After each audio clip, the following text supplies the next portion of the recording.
I love you too. Good evening. You look fantastic.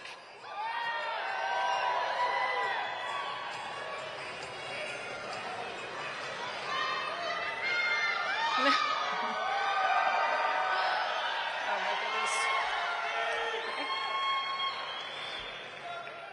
Thank you for being here tonight. 3 years ago, during some of our country's darkest days in recent history, South Dakota inspired the nation by daring to boldly celebrate our God-given freedom. While leaders across the world used fear to manipulate, to lie, and to control people, we chose a different path.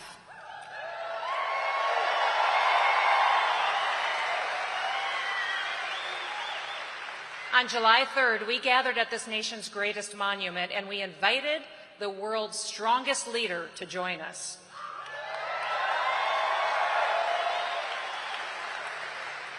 And President Donald J. Trump showed up.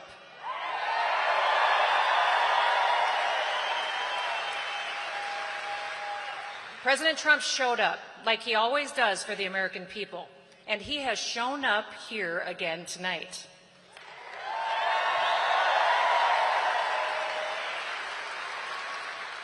Now, I've gotten lots of questions from people across the country about tonight's events. They want to know why. Why did you invite President Trump to come support the South Dakota Republican Party? They wanted to know, why would he waste his time in the middle of a presidential race to go to a small, insignificant state like South Dakota? Somebody really asked me that. That conversation went south pretty quickly. Another question they asked is President Trump going to pick you as the most popular and favorite governor? I said yes.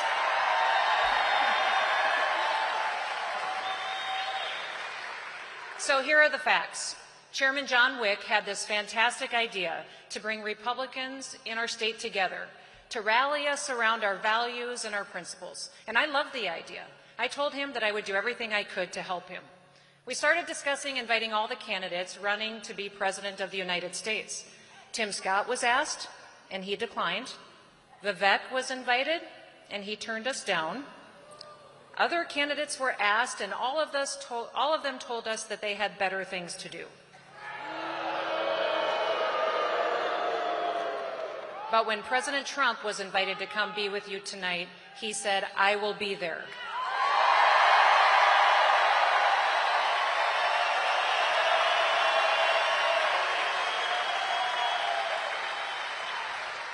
You see, that's why people love President Trump. He doesn't listen to consultants.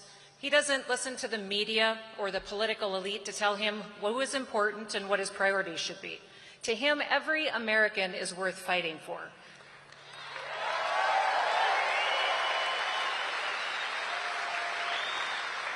No one is better than anyone else. No one deserves to be treated differently than anyone else, and he will never forget about us, the little people in the little states that are the backbone of this country.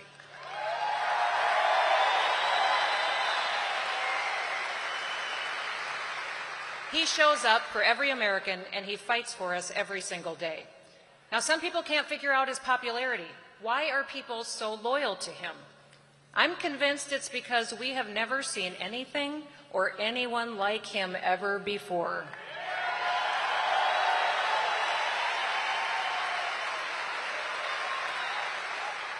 And we've certainly never seen anyone like him serve in public office before. He is unapologetically himself. He's real, he's genuine, he is who he is, and he never pretends to be something that he's not.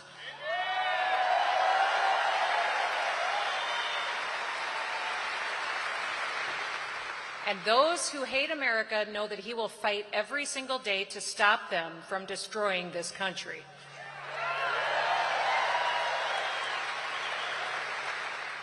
When I was first asked for your support, and when I stood with all of you and asked to serve as your governor, I talked about my vision for South Dakota. I believed our state could grow, that we could become stronger, expand businesses and industry, that we could pay down our debt, build stronger families, all while preserving our values and our way of life. We have done that here, and we didn't do it through more government control or by raising taxes. We did it by trusting our people and by giving them more opportunities to succeed. When the rest of the country was locking down and ordering people to stay home, we did the exact opposite.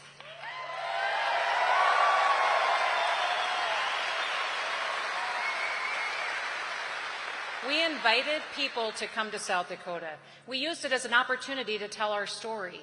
We were a city on a hill during a very dark time, and we represented hope. We showed people and the country how to do better, how to be better. Many were threatened by what South Dakota has done the last several years. Here's why. While big government socialists want more control over you and your family, your money, and your life, we chose personal responsibility. We cut taxes, we cut regulations, we let families make the best decisions for themselves, and we have thrived.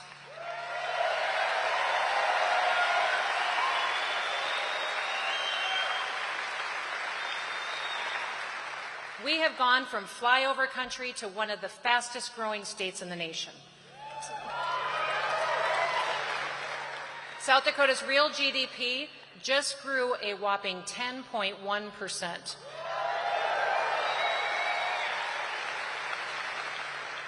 Our personal incomes just went up by another 9.2%.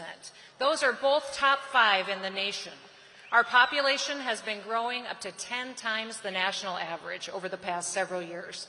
We are a beacon of freedom to the nation, and we have broken tourism records every year since the pandemic.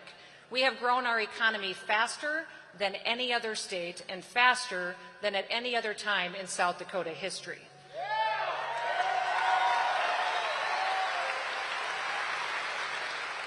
Now let me give you all a quick refresher on South Dakota's history. In January 2020, I stood in front of our legislature, and in my State of the State address, I declared South Dakota open for business. Just 2 months later, our first COVID cases came to South Dakota. I knew one thing: the only way that we were going to get through it was together. We made decisions based on the science, the facts, and the data, and the science did not support mandates or lockdowns.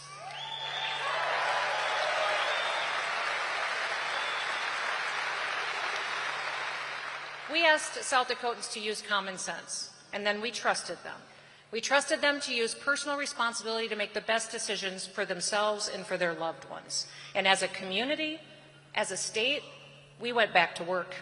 Other states were taking a very different approach. They ordered their citizens to shelter in place. They ordered businesses to lock down, ordered churches to close. Some even sent nursing home patients who had COVID back to their facilities. Those decisions were not leadership. They were made based on fear and control. Now, South Dakota, we focused on our facts. I respected my oath to the United States and the South Dakota constitutions. I respected our freedom, and I respected our people. Now, if Joe Biden had been president, he would have tried to stop me from protecting you. Thank God President Trump was in the White House at the time.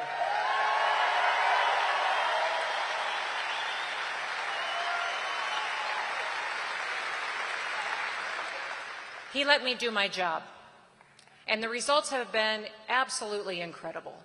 Earlier this year, South Dakota became the first state in American history to reach a 1.8% unemployment rate.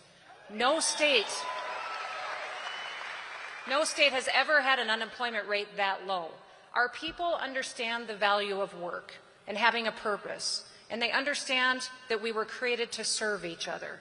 Incomes have been going up faster here than anywhere else. Women-owned businesses do better here than in virtually any other state. Folks are moving here in record numbers. Our birth rates are the highest in the country. Our new housing developments have led the nation. We have had historic tourism numbers, set new records in hunting and fishing licenses sold, and cut taxes, all while building historic revenues because of our economic growth. While other states were struggling with out-of-control crime and violence and hopelessness, South Dakota enforced our laws. We respected our law enforcement officers.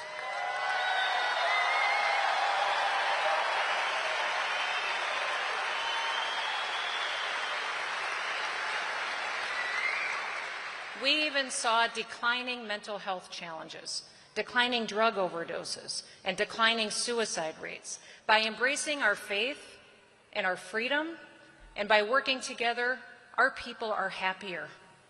You see, I believe this is one of the main reasons why South Dakota is so attacked by those who want to see us fail. They will do anything and destroy anyone to get more control and power. We refused to comply.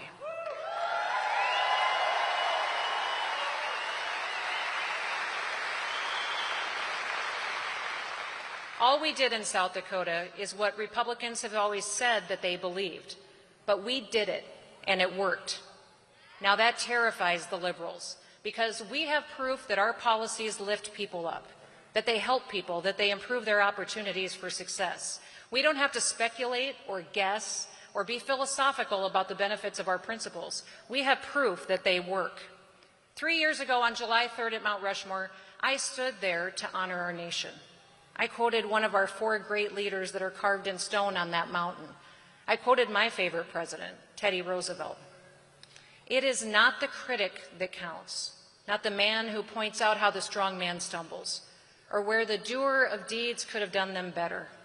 The credit belongs to the man in the arena, whose face is marred by dust and sweat and blood, who strives valiantly, who errs, and then comes up short again and again, because there is no effort without error and shortcoming.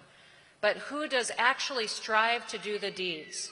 Who knows the great enthusiasms, the great devotions, who spends himself in a worthy cause, who at the best in the end knows the triumph of high achievement, and who at the worst, if he fails, at least fails while daring greatly, so that his place shall never be with those cold and timid souls who neither knew victory nor defeat. That night I used those words to introduce our special guest who is with us this evening.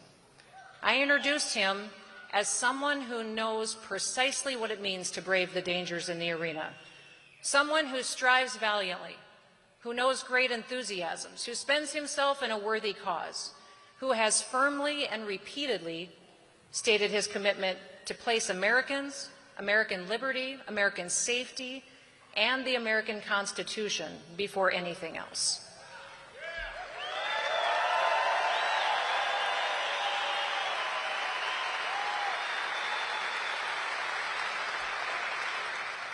Let me be clear. There are many who choose not to be in the arena, many who take the easy path, who criticize, who don't show up for our party, our country, or our constitutional rights. They don't show up for you when it really matters. They didn't even show up here tonight to welcome a former president of the United States to South Dakota. A president who cared enough to come and support our state Republican Party and our great chairman, John Wick. Yes, maybe it is controversial to be here tonight. Maybe it wasn't convenient, but it is not the critic who counts. Thank all of you for being respectful, for being here for a man who shows up every day for each of us.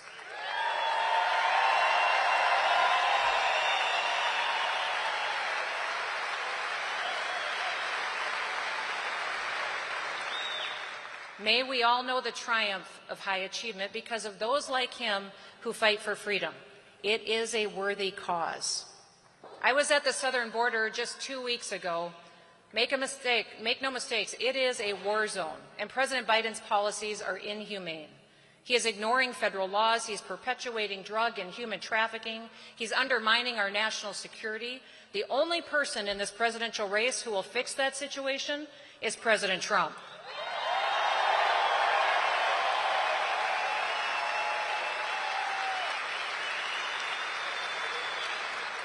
He started building and funded the wall. He instituted the Remain in Mexico policy, and it worked. He supports our allies, such as Israel and Taiwan. He understands that a strong America brings a safer world. I trust President Trump to use our military only when it's in America's best interests. I have been Commander-in-Chief of the South Dakota's National Guard. I have had South Dakota Guardsmen and women deployed every single day since I have been governor. Before that, I served on the House Armed Services Committee. I know how important American strength is on the world stage. I have seen it firsthand. I have seen President Trump take decisive action time and time again. He exhibits peace through strength. He destroys our enemies, and swiftly, without hesitation.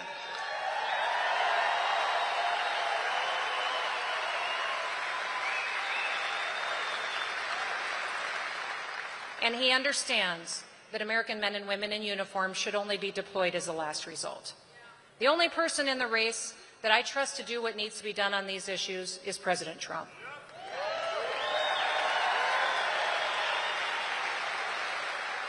I haven't seen these other candidates fight when it really mattered, when it was hard to do the right thing for our country. Now, some of them talk pretty tough, but where were they when the pandemic was raging? When leaders were taking away people's constitutional rights? Because the government told folks that they couldn't gather together, people lost their freedom of assembly. Because the government told people they couldn't go to church, people lost their freedom of religion. Because government censored what information could be shared and what couldn't, people lost their freedom of speech. Where were these candidates then? They were silent. They were cowering. Or worse yet, they were locking down their own people. They were pushing mandates. They were closing beaches, even arresting people for taking a spring break. Now, yes, I will be attacked for speaking the truth to all of you tonight. And yes, I expect that Joe Biden, these candidates, their political operatives, and the media will perpetuate ugly, hateful misinformation in an attempt to destroy me and my family because of our opinions. It's nothing new, and frankly, I'm getting pretty used to it.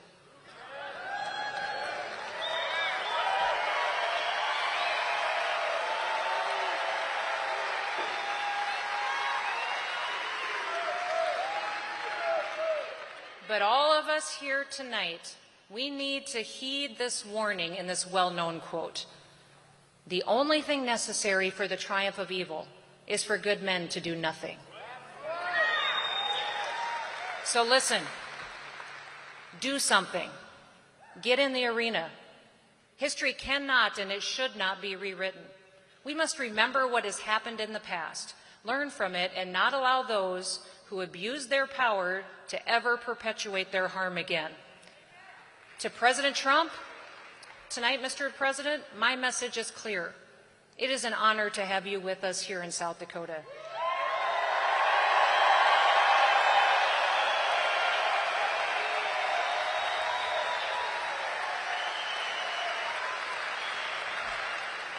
These people here, these people are free. We are the strongest state in America because President Trump let me do my job. We seized that moment and we told our story. As you travel this great country, point to South Dakota as the example of what is possible. We just did hear what Republicans have always said they believed, but we did it and it worked. We don't have to talk hypotheticals anymore. We kept our businesses open. We kept government out of people's lives. We cut taxes. Our government lives within its means. We have a surplus, not a debt. We fund our pensions. We take care of our veterans. We conserve our natural beauty without government mandates. We fight for true and honest education because we know how important it is to hand America off to our kids.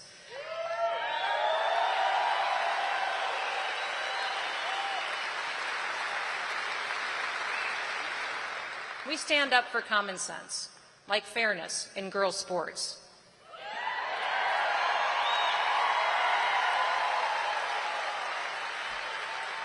We do our part to secure the border. We honor America's heroes. We stand for the flag, and we pray to the Almighty.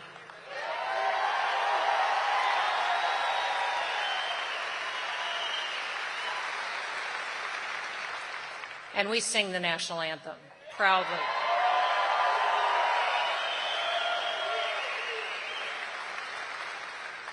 This is real America.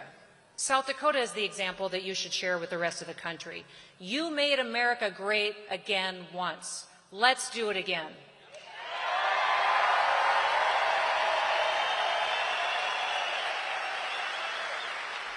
It is my honor to present to you the man in the arena. He is a man of significance. He is the leader, the fighter that our country needs. He has my full and complete endorsement for President of the United States of America. I will do everything I can to help him win and save this country. Ladies and gentlemen, the 45th and the 47th President of the United States, Donald